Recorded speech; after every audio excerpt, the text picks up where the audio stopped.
Good morning, good afternoon, good evening, wherever you are, whatever you're doing, and welcome to another EPL Index Transfer Daily on Thursday, the 27th of June. 3 days until that key date, isn't it?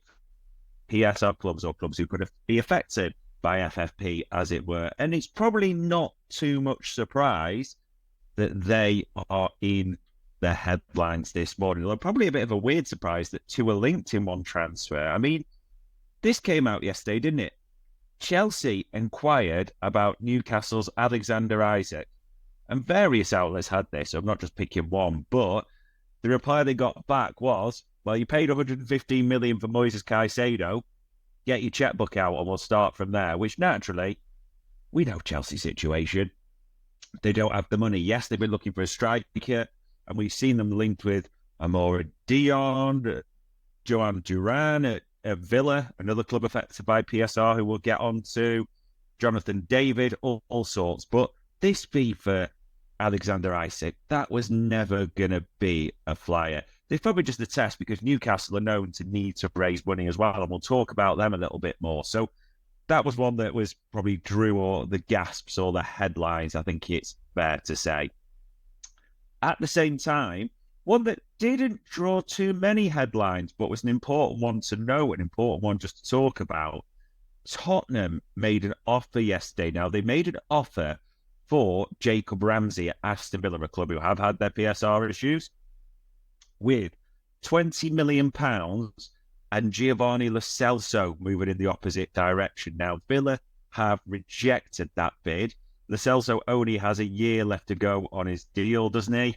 So that's a factor. But yeah, Jacob Ramsay, you're struggling to see it because you're struggling to think they will sanction Jacob Ramsay and Douglas Luiz. In fact, David Ornstein even suggested the other day, Villa fans, that you were pretty much okay. Although it's interesting to note as well, Simon Jones in the Mail did say that Moussa Diaby, the player that he signed for Bayer Leverkusen last summer, is now attracting fresh interest from Saudis and especially Al Nassr, the Ronaldo's club. So we'll have to see if anything does happen in that regard.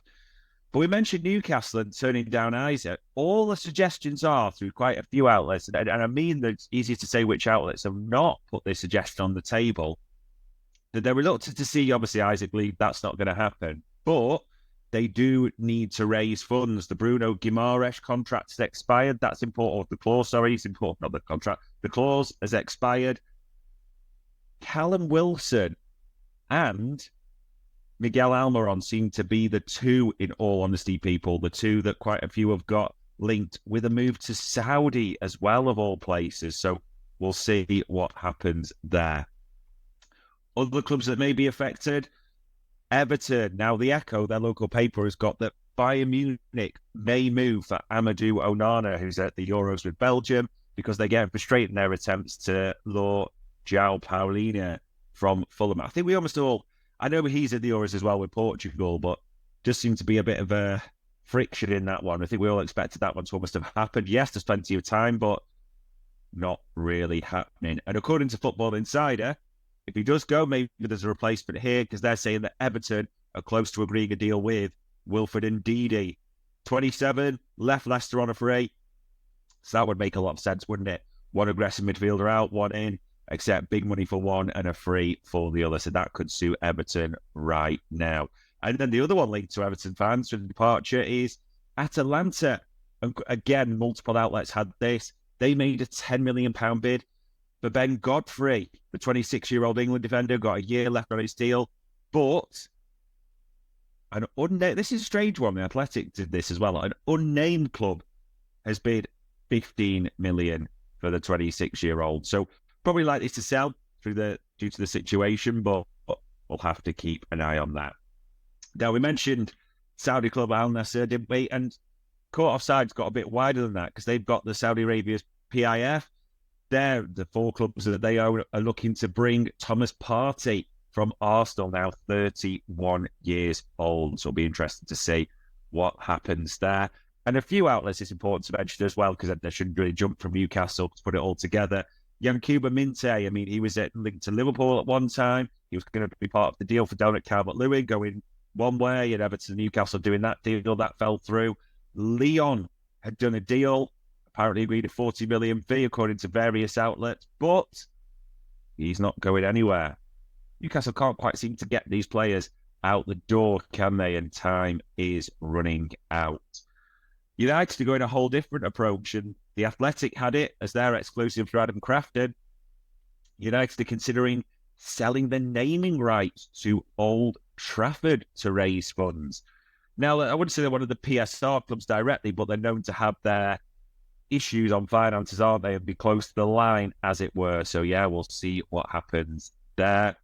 Other news, so Brighton are interested in Diego Gomez from Inter Miami, an interesting one, Lionel Messi's club.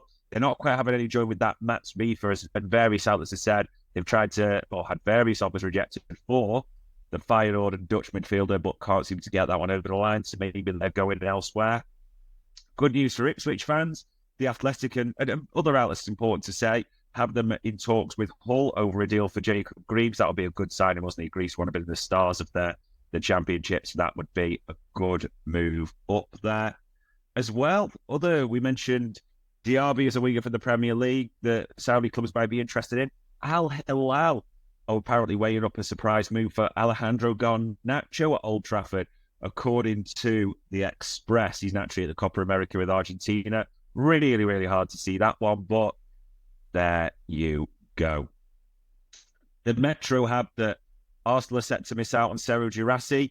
The Stuttgart forward 28 scored a hatful of goals.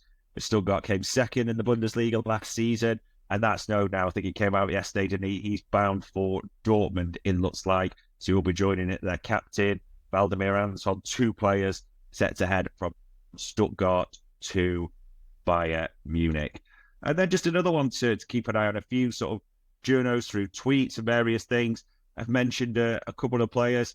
Riccardo Calafiori, the Italian sort of left-back, centre-back, done very well at the Euro so far. He's now attracted interest from Arsenal. He's been linked with Liverpool quite a bit at the same time, hasn't he? And also, this is an interesting one that caught my eye. Newcastle and AC Milan, according to Fabrizio Romano, Matteo Moretto, quite a few saying that they're in talks, Newcastle and AC Milan, over quite a few different players. And one on the agenda, Newcastle are clearly looking for a centre-back, aren't they? Still got those concerns over Sven Botman. Malik Tior, I think it's pronounced, is apparently on the agenda. Fikayo Tomore's been linked. That seems to have gone quiet. So we'll see if anything happens there. We've only got 3 days to say to that 30th of June. So clubs who still have those FFP, PSR issues are pushing it right to the deadline here, aren't they, ladies and gents? So it's just going to happen with those clubs. You expect to see it moving quite quickly.